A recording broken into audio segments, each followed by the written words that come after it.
Sneakers and Cleats, the podcast. Welcome back to the Sneakers and Cleats podcast. This is June 3rd, episode 106. Matt Roy, Don Harris, Chuck McGinnick back in better than ever. Gentlemen, how are we today? Great, fantastic. Happy Monday. Happy Monday. We got some sad news on this Monday. We got some happy news on this Monday. We're going to talk about it all. Remember to download, rate, review, subscribe to the Sneakers and Cleats podcast on YouTube and on wherever you get your podcasts, on any podcast app, as I like to say. We have Justin Jefferson becoming the highest paid non-quarterback in football. How much that's going to cost the Cowboys now? You guys can just hand it right in. Yeah.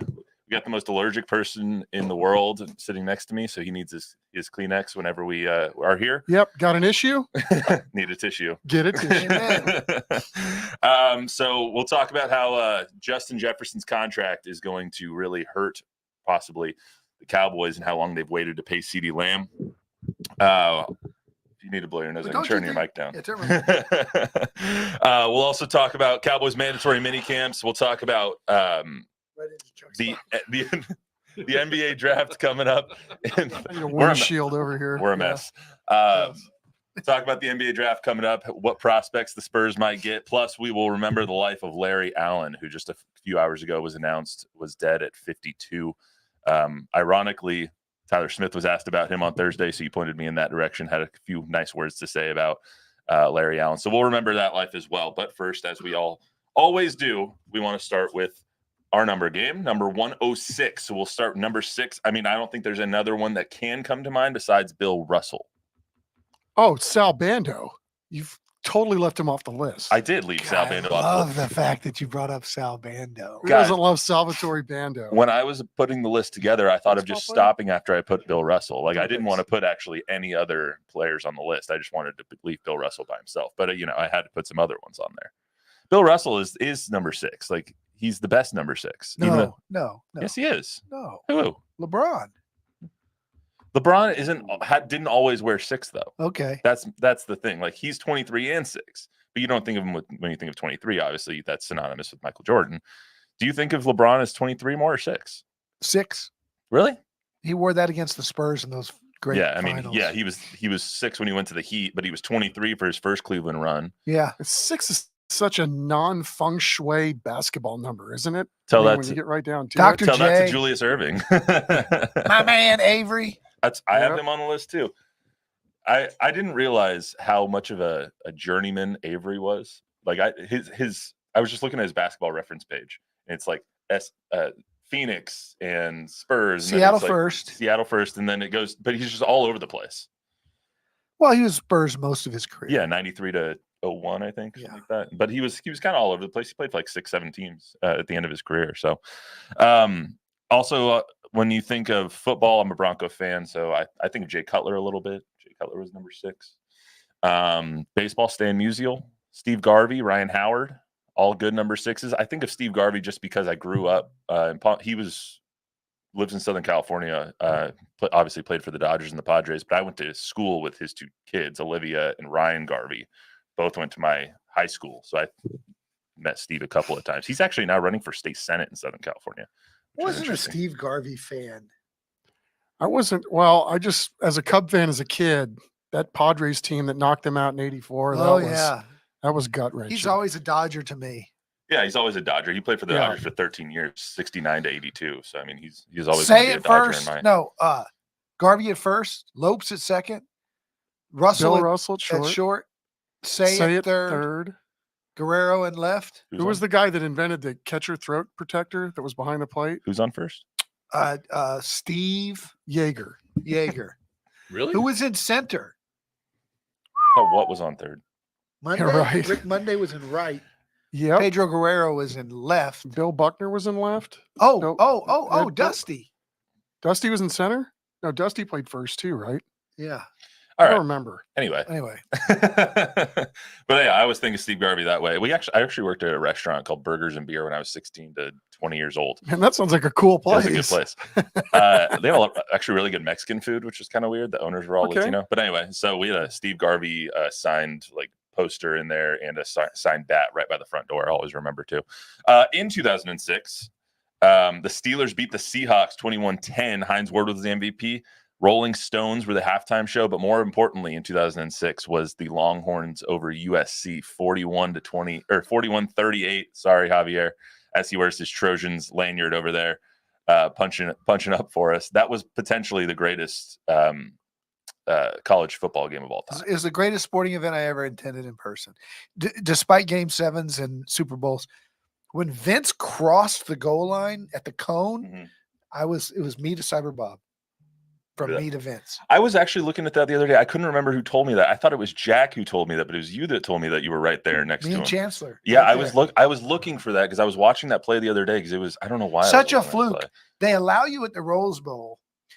They say with 5 minutes to go in the game, the press box guys can go onto the field. Right. And there's the Rose Bowl is such a weird one level thing that you just walk down about 75 rows from the top. You don't go down an elevator. Yeah. So David Chancellor and I took us a long time to walk down there. We got to the field with about 3:30 left. And as soon as we went down the stairs, David goes, "You want to go left or go right?" And USC was going that way. I said, "Let's go right just in case I get the ball back." We went right. We went to that corner of that end zone and staked out. And sure enough, history. It was awesome. That's why they still get goosebumps thinking about it. That's why you're the director. No, it's luck. It's total luck. He knows. He total knew it was luck. coming. But there's I don't remember there being in a place. We were talking about the other day, the Memorial Day Miracle, the energy in the building and the goosebumps. When they got the ball back, everybody in that stadium, USC fans, Texas fans alike, knew that Vince was going to go down the field. And there was just this amazing electricity in the Rose Bowl. That was the Matt Leinart quarterback, right? At that point, Carson was already gone. As I'm remembering correctly. He was such a, I can't use the word, but Leinart? Yeah, he was so disappointing after that game because he just sold out his teammates because we ran right up to him because he was available. And we asked him about the game, and his first thing was, we did what we were supposed to do. We just couldn't tackle him. They scored 38 points on offense. We just couldn't tackle him. And it was like, what a bad teammate. 2006, also famous for the Miami Heat winning their first championship with Shaq, Dwayne Wade over the Dallas Mavericks 4-2. I remember that series. That was one of the series that made me fall in love with the Heat. That's why I'm still a Heat fan, because D Wade scored 35 back-to-back in the last 4 games of that series to end up winning over the Mavs led 2-0 and we're up by 20 in game 3 to go up 3-0. Yep. Choke. Avery Johnson coached that team. Choked that away, sadly for Avery, but happy for me. And then Kobe also scored 81 on January 22nd, 2006. Kobe goes for 81, the second most points in any game of all time, obviously only behind Wilt Chamberlain's 100 that he scored 62 years ago now. So let's get to some. Wait, Browns corner. Browns corner now? Right, Browns corner, yeah. Baker wore 6 for the Browns. Baker. Nice. And right now, one of my favorite players in the NFL, JOK, Jeremiah. Karma. Yeah, he wears 6. And does he wear 6 as a linebacker? Yeah, he changed his That's year ugly. into it. Yeah. That's ugly. I hate single digits for backers. That's like you might be the uniform czar, but I'm the number czar. Did we mention Dr. J? Yeah. Okay. He was up there. So Justin Jefferson, if you haven't paid attention today, Justin Jefferson signed a 4-year, $140 million contract to stay with the Minnesota Vikings today. He becomes the highest paid non-quarterback of all time in the NFL. And naturally, we look at things through blue and silver colored glasses here. And my immediate thought was Jerry Jones messed up again, because now they're going to be paying the Jefferson tax. You might not be wrong. I mean, you look at the numbers and they're almost identical with the production that's come from the two of them. I think of Justin Jefferson as a better player just because I think he makes the more flashy plays. He has the one-hander over that he had against the Bills, that he does the things that you're just like, what the hell is that? CeeDee is just so productive in this offense. He has all the numbers, and if you look at them side by side, he has a very good argument to be paid as much or more than Justin Jefferson does, even though I think Justin Jefferson's the best the best wide receiver in football. This is going to cost the Cowboys $35.25 million a year now, just because they wanted to wait till after Justin Jefferson's done. But didn't they know? Don't you think they thought this was what was coming? But that's the point. What the hell are you thinking? Like, this is coming. Did you think that CeeDee would have taken less earlier?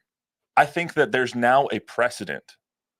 There wasn't a precedent before. I mean, I have all the contracts right here, but Jerry, what they had to beat before was AJ Brown's contract, which was $32 million a year. Now they have to beat $35 million a year. That's $3 million. That's Eric Kendricks. That's another good player on your team that you're not going to be able to sign now. But we don't know that CeeDee wasn't asking for 40. That's right. Or CeeDee was waiting for Justin Jefferson to set the market. I mean, these things are nuanced. And, I think Steven said it at a press conference a couple of weeks ago. If you don't think these agents are talking to each other, trying to set the market, then you're fooling yourself. I mean, that's the way the business is going. So, did they wait too long? I don't know, but maybe there was a reason why they waited too long, because they can't get a deal done. It takes two sides to do one. But the optics of all of it is basically you have the Eagles that have signed A.J. Brown and Devontae Smith this offseason. You have the Texans who have wrapped up Nico Collins. You have the Vikings now who've wrapped up Justin Jefferson. The Dolphins have wrapped up Jalen Waddle and looking to redo Tyreek Hill's contract. You have all of these people who are signing before is necessary. And now you have the Cowboys who are waiting until the absolute deadline to spur their action, and it doesn't make any sense financially. Well, it does when you look at the fact that the Vikings can pay Jefferson quarterback money because they're not paying the quarterback the money. Well, in the Cowboys situation, they're paying the quarterback money. So that's the yin and the yang, and the yin, the yang, and all of this.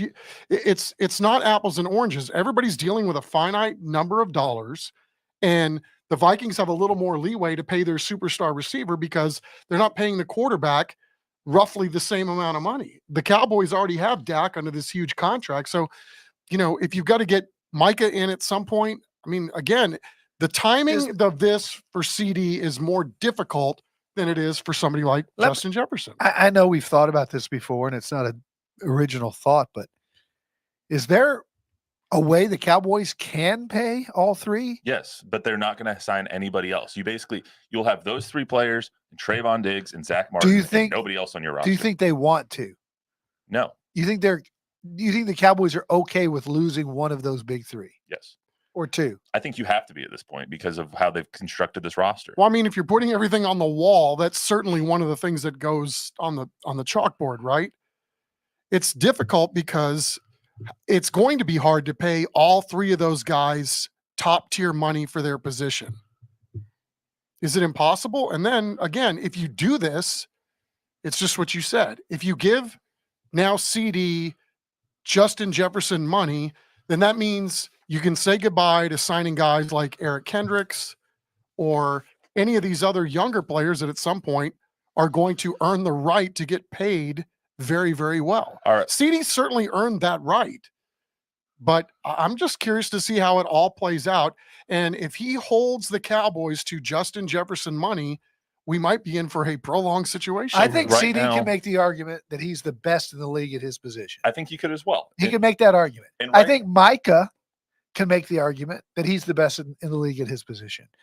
I don't think that Dak can make that argument. And that's maybe what Jerry's doing here. But what Dak can't do is maybe make the argument he's the best in football, but he can make the argument that he has all the leverage and he has them bent over a barrel. So he can command whatever he wants. And if he gets to free agency, he will get exactly whatever he wants and probably more. But looking at the top tier quarterbacks, edge rushers and receivers right now, $32 million a year was AJ Brown. It's now $35 million a year. That's going to be Justin Jefferson. Nick Bosa makes $34 million a year. Joe Burrow makes $55 million a year. You take all those and if you bump those up a little bit, that's about $130 million a year you're going to be paying to three players. You can't build a team around that. No. So you can. It's just very, very difficult. They're not going to do that. You paint yourself. Everybody else has to be rookie, second, third. Yeah, you paint yourself into such a bad box if you do that. So one of these players, it looks like to me, one of these players is going to have to go. And if it was me, it would be CeeDee. That's valid. You can't. Trey pointed this out to us the other day. If you want to listen to the Trey Wingo, who joined the podcast on Thursday, go ahead and go to our YouTube page or go anywhere you find your podcast. Trey Wingo was on here, nice enough to give us some of his time. Anyway, A.J. Brown, Amon-Ra St. Brown, Tyreek Hill, Jalen Waddle, Devontae Adams, Cooper Kupp, Devontae Smith, Nico Collins, DK Metcalf, Deebo Samuel. 2 of those players have won a Super Bowl. One of them's Tyreek Hill, who hasn't won a Super Bowl when he got paid. So it's like you can't build a roster around a receiver. Receivers don't win Super Bowls. Exactly. So paying CeeDee Lamb $35 million, which is probably going to be the going rate now, at least equaling Justin Jefferson's contract, seems out of the question to me.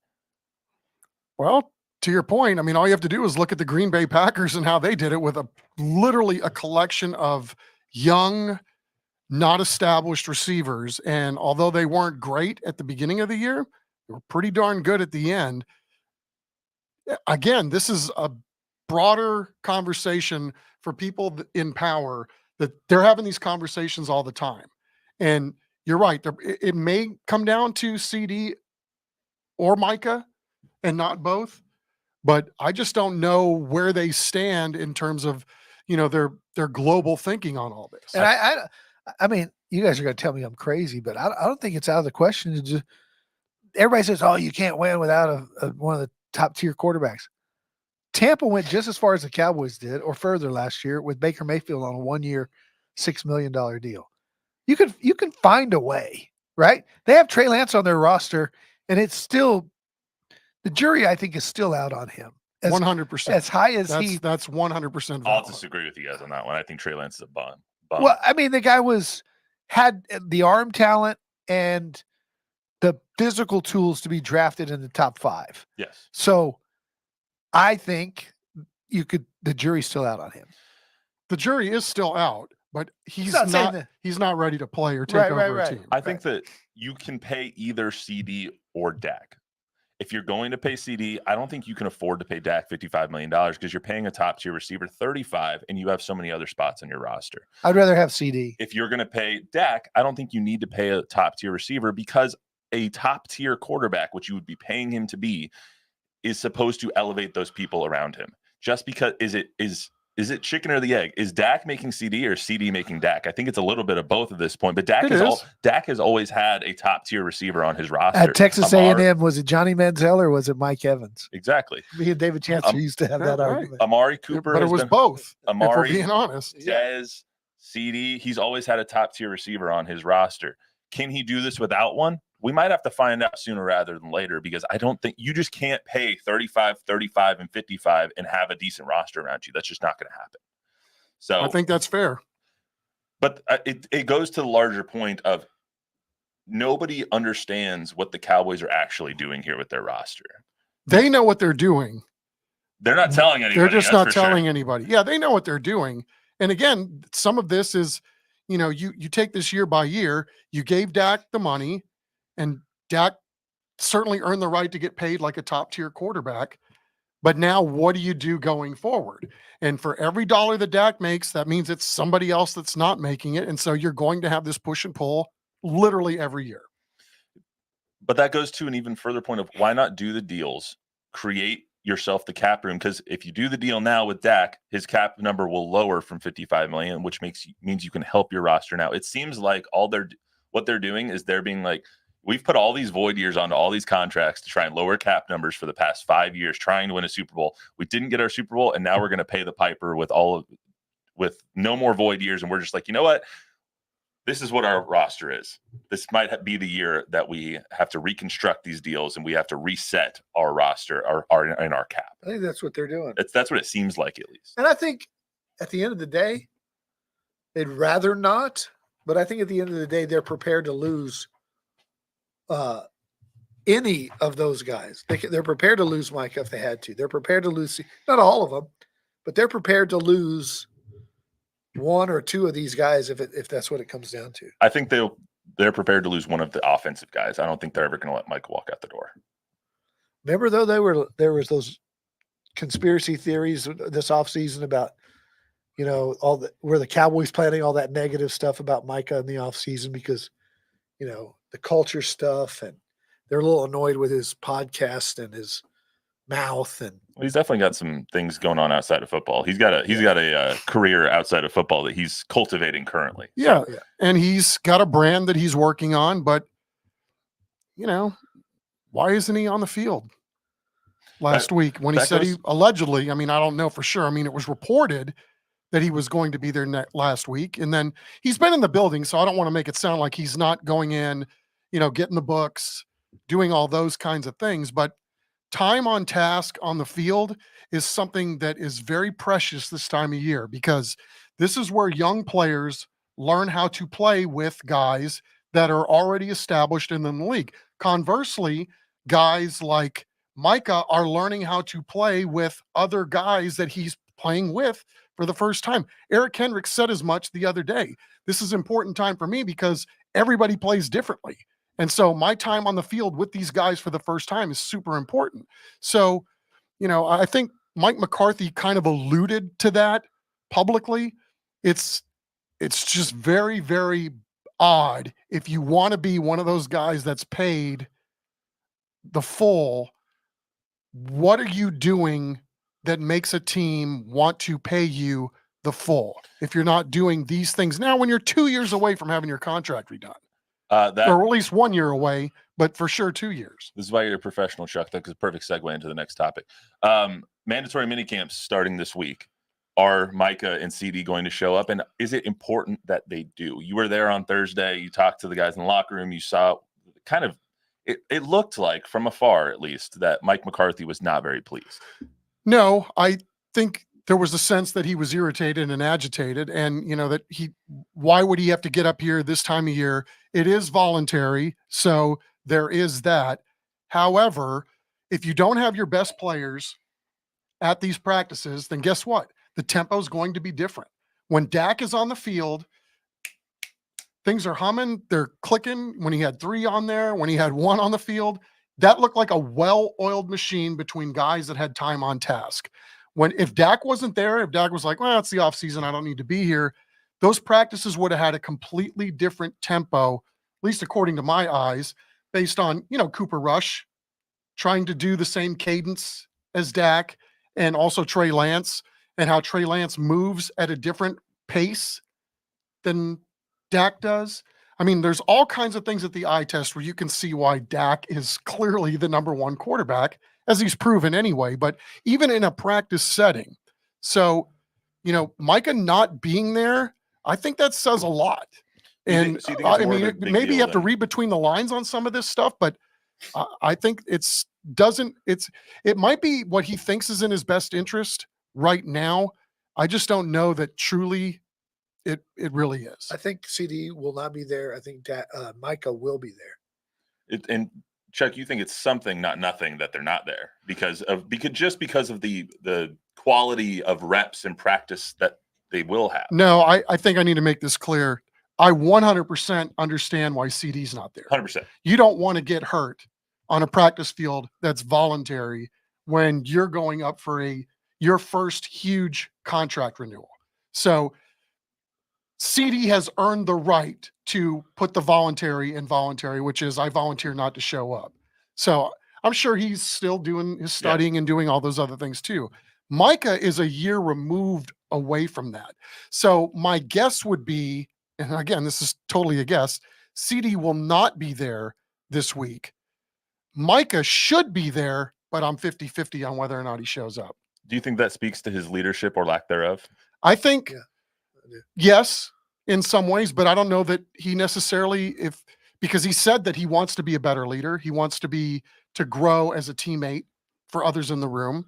But if you're not there and if you're not practicing what you preach, then what's the issue here? So I think he's missing a chance here to solidify himself like Dak had. Dak, if not our boy from Steele High School, Terrence Steele. Those are probably the 2 most well-respected players on the roster for their work ethic and for being there every single day. First one there, last one to leave. Micah's not that guy. If he was, I think that contract extension would come quite more easily. And I think he has the respect of his teammates because he's great. But you could go much further with that, and it's just immaturity on his part. He's just young. Yeah, I don't know what the motivation is, and there's no question that you can guarantee week 1, Micah Parsons will be available. He'll be full speed. He'll be ready to go. He'll be amazing. But this time on the field right now is very, very important. Again, it's maybe not so much for Micah, it's the guys around him, especially the younger guys. That's just something he doesn't get yet because he's young. I mean, I find it hard to believe that DeMarcus Ware or DeMarcus Lawrence would have done that. You know, the two guys that are obviously well known for their work ethic, well known for the leader that they are on the defense. I find it very hard to believe that DeMarcus Ware of all people would have missed, and that's the mantle that Micah's carrying. He's got some knucklehead in him. There's no question. I think it's just I think he's a businessman and he's working his business, and so if it doesn't necessarily align 100%, the football side, we're being on the field, I should say. I think that's where we're at. I think the business of football has creeped into the mind of Micah Parsons at this time. Kind of like young Shaq. Young Shaq, when Kobe was always mad at Shaq because he wouldn't put in the time in the offseason. He was always overweight. Shaq was making movies and rap albums. Cyber Bob in the big chair. What do we got? I hate to mess up the flow, but going back to Larry Allen. Yeah. We're just about to get to Larry Allen. So I'm good sorry. segue. That's Good all right. segue. Okay, Good segue. Yeah, go ahead. A guy named Victor Wembanyama has posted a comment on our podcast here. It says, "Rest in peace, Larry Allen, GOAT, offensive lineman in Cowboys history. Only 52, so young." Yeah, that's true. I Very mean, sad. Let's get to Larry Allen right now. I think I was over in the other room and I just saw on my phone, because I have Adam Schefter's tweet notifications on, that Larry Allen dies at 52, and I was like, what? Like 52 years old. It didn't. I think like that shocked me more than like Bill Walton last week, just because Bill Walton's 71. You look at the sheer age of these guys, and someone dying at 52 years old, even as big as Larry Allen is, because he's a larger than life person, actually physically and his personality, but it hits you, man. It hits you when somebody dies suddenly while they're on vacation, and it's just like, wow, awful. Largest, strongest human being maybe in the history of the NFL.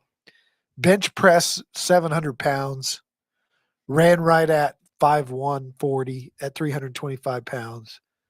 The famous play his rookie year when he runs down the linebacker from the Saints. Yeah, on a what should have been a pick six. The video of him bench pressing 700 pounds and then Rocket Ismail diving onto the bench, onto his lap while he's still got the weight in his hands. Crazy. That's stupid. I saw that a little earlier because obviously that's what happens. I remember that's the good part of social media, is everyone can kind of share their thoughts and memories of people who die instantly.